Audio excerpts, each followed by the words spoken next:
Bonjour, nous allons aujourd'hui traiter de la notion de base de données. Alors une introduction un peu générale à cette notion. Donc une base de données, comme son nom l'indique un peu, est censée représenter un ensemble ordonné de données. Donc évidemment toute base de données, j'appellerais ça BDD, possède un système de gestion, qui est une sorte, on peut le voir, on peut le concevoir comme un logiciel qui permet la structuration, le stockage, la mise à jour et la maintenance des données. On peut voir ça aussi comme une interface finalement entre la base de données et les divers utilisateurs de cette base. Alors la modélisation d'une base de données se réalise en 3 étapes, du plus conceptuel au moins conceptuel. Donc un niveau conceptuel, c'est celui dont on parlera plus précisément après, avec un modèle qui est appelé modèle entité-association, puis un niveau logique, où on va représenter ces choses-là avec des tableaux, et ensuite un niveau physique qui concerne la façon dont est implémentée la base de données sur l'ordinateur. Donc au niveau conceptuel, je parlais donc de modèle entité-association, il est assez parlant. Donc une entité, c'est quoi? Une entité, c'est quelque chose d'unique, c'est un objet identifié qui possède des attributs. Certains de ces attributs, parfois un seul, parfois plusieurs, permettent d'identifier de manière unique l'entité. C'est ce qu'on appelle les identifiants de l'entité. Donc je donne un exemple, comme nom de l'entité, je vais choisir étudiant.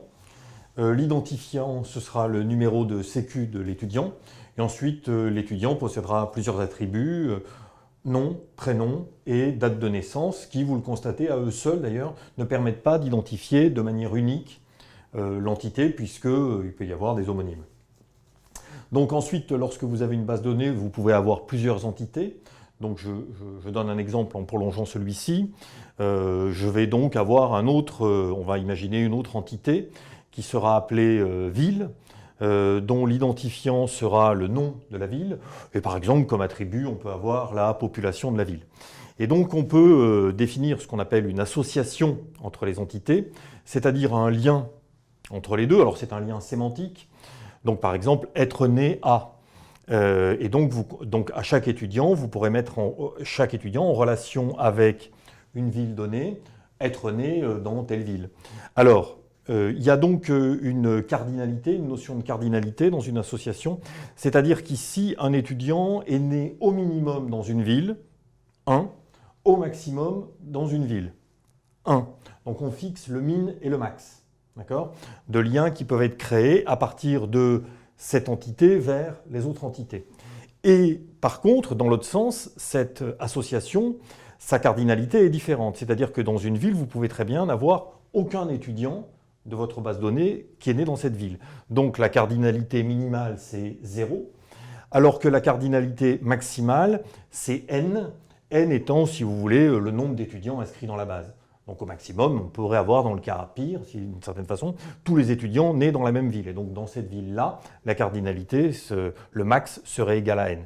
Donc encore une fois, l'association, vous retenez bien que c'est un lien sémantique entre deux identités, et il est important pour les deux extrémités finalement de cette association de définir deux cardinalités, c'est-à-dire le nombre min et le nombre max d'objets mis en relation avec chacune de ces entités. Donc ici 1, 1 et ici 0, n.